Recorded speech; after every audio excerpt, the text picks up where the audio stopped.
पुरुषोत्तम चावला चंडीगढ़ से। आपका रक्षाबंधन के शुभ मुहूर्त वाला शॉट मैंने देखा जिसमें आपने भद्रा काल का जिक्र किया है। गुरुदेव, ये भद्रा काल क्या होता है? भद्रा काल क्या होता है? भद्रा क्या है? सूर्य की जो दो बेटियां हैं उनमें से एक बेटी का नाम भद्रा है, शनि की बहन है, लेकिन ये प्रवृत्ति में शनि जैसी ही हैं। तो पृथ्वी मृत्युलोक में, जो कि 3 लोक हैं, और उस पाताल लोक, स्वर्गलोक और मृत्युलोक यानी कि धरती, तो मृत्युलोक में बहुत सारे संस्कारों में, बहुत सारे कार्यों में हिंदू पंचांग की जहाँ विशिष्टता होती है, हिंदू पंचांग की जहाँ मान्यता होती है, वहाँ भद्रा का विचार किया जाता है। तो भद्रा को कुछ शुभ मुहूर्त में, कुछ ऐसे मुहूर्त में जिनमें शुभ कार्य संपादित किए जाते हों, उसमें भद्रा को, भद्रा काल में उसको नहीं करते हैं। जैसे अब ऐसे समझो मोटे तौर पर हिंदू पंचांग के 5 प्रमुख अंग हैं, 5 मेन तत्व हैं, 5 मेजर एलिमेंट हैं। ये है तिथि है, वार है, योग है, नक्षत्र है, करण है। तो तिथि, वार, योग, नक्षत्र और करण, इनमें जो करण है ये महत्वपूर्ण अंग है पंचांग का। तो ये तिथि का आधा भाग होता है एक्चुअली। जब कोई तिथि होती है उसके आधे भाग को हम करण बोलते हैं। तो करण भी फिर, करण की संख्या 11 है और चर और अचर में बांटे गए हैं। एक करण चर है, एक करण अचर है। तो चर या गति, चर को कहते हैं गतिशील, और गतिशील करण में फिर गतिशील करण के अलग अलग क्रम है। फिर गतिशील करण में वब आता है, बालव आता है, कोलव आता है, तैतिल आता है, गर आता है, वणिज आता है, विष्टि आता है। और जो अचर करण की बात करते हो तो अचर में अचलित करण जो है उसमें शकुनी है, चतुष्पाद है, नाग है, किस्तुग्न है। और ये 11 जो करण है, इन 11वें करण में 7वां जो करण है विष्टि, विष्टि ही एक्चुअली पर्यायवाची है भद्रा का। विष्टि को ही भद्रा कहते हैं। और विष्टि को, ये गतिशील चरण है, ये गतिशील करण है, चरण भी बोलेंगे तो भी चलेगा। ये गतिशील एक स्थिति है। तो इसमें ये होता है कि पंचांग शुद्धि का जब विचार करते हैं तो भद्रा में ये माना गया कि इसको नहीं, थोड़ा सा अलग रखते हैं इसको, इससे बचना हमें चाहिए। अब एक तो बात हुई है कि भद्रा में हम ना करें, और दूसरी बात ये होती है कि फिर अब जो, अगर आपने ऐसा लगता है कि आप भद्रा और ये सारी चीज़ें क्या हैं, अब इस पर दूसरा मत, ये तो हुआ पंचांग का मत, और ये तो हुआ धर्म का मत, ये तो हुआ शास्त्र का मत, ये तो हुआ सैद्धांतिक मत। अब व्यवहारिक मत क्या कहता है, या हमारी देशना इसमें क्या कहती है? तो मैं आपको ये बोलता हूँ कि हम, रक्षाबंधन जैसे पर्व है और ऐसी चीज़ है, ये इसमें रक्षा सूत्र को हम सिंचित करते हैं। रक्षा सूत्र बांधती हैं बहनें अपने भाइयों के हाथ पर। हालांकि बहुत पहले जब ये पर्व प्रारंभ हुआ, सबसे पहली राखी तो इंद्राणी ने अपने पति के हाथ यानी इंद्र के हाथ पर बांधी थी, और उसमें विजय होकर वो लौटे थे। तो ये होता है कि जब भी जिससे आप रक्षा की उम्मीद करें उसको हम रक्षाबंधन के रूप में इस तरह से समझते हैं।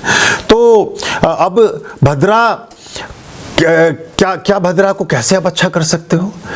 इसका एक बहुत शानदार एक उपाय है, बहुत अकाट्य उपाय है, और इतना अद्भुत है कि आप अगर घास की पत्ती या मोली का एक अंश, थोड़ी सी मोली तोड़ करके भगवान विष्णु के चरणों के पास रख दीजिए। या तो दुर्वा, सूखी दुर्वा भी चलेगी, गीली दुर्वा भी चलेगी, ताजी तोड़ी हुई भी या सूखी भी।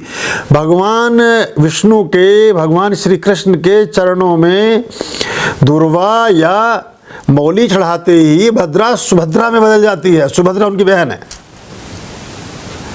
सुभद्रा है सब कुछ शुभ करने वाली, सब चीजें अच्छी करने वाली। भद्रा का शाब्दिक अभिप्राय यही है वैसे कि सब कुछ शुभ करने वाली। तो अब छोटी छोटी इतनी सारे काम हम करते हैं, कभी किन्हीं चीजों में इतना नहीं उलझते हैं, इतना नहीं फंसते हैं। अगर बहन का विचार ठीक है, बहन का सब सिस्टम ठीक है, बहन का मन और उसके भाव ठीक हैं, तो जिस काल में हृदय को, परमात्मा को ध्यान करके जिस काल में भाई के हाथ पर वो रक्षा सूत्र बांध दे, वही सर्वोत्तम मुहूर्त है, वही शुभत्व को लिए हुए है, वही सर्वश्रेष्ठ मुहूर्त है।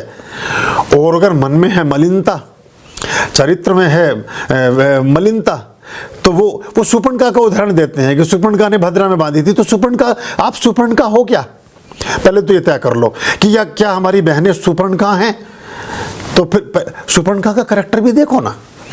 सुपर्णका बहुत मायावी थी, और जो मामा था मारीच, वो मारीच के साथ ही रहती थी। तो वो बहुत, देखिए सबने पुष्पक विमान का यूज किया रावण ने गति के लिए, भगवान श्री राम ने सेतु बनाया रामेश्वरम से लेकर के श्रीलंका तक, सब लोगों को बड़ा समय लगा, लेकिन शूर्पणखा पल भर में कहीं भी आ जा सकती थी, मायावी थी वो। और वो मायावी मतलब ऐसी थी कि जैसे है और नहीं, माया का मतलब यही होता है।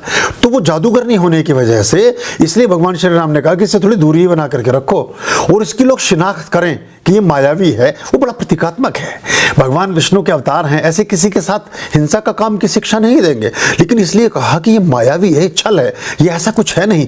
जैसे सोने का हिरण बनकर मारीच आया, ऐसा कुछ था नहीं, ऐसे ही ये शूर्पणखा ये कुछ है नहीं, ये माया के रूप में लोगों को पथभ्रष्ट करने वाली एक शक्ति का नाम है। तो शूर्पणखा की नाक काट दो, तो जब भी किसी को दिखेगी तो लोग पहचान लेंगे कि ये सीज माया, और इससे फिर वो दूर रहना की एक कोशिश करेंगे।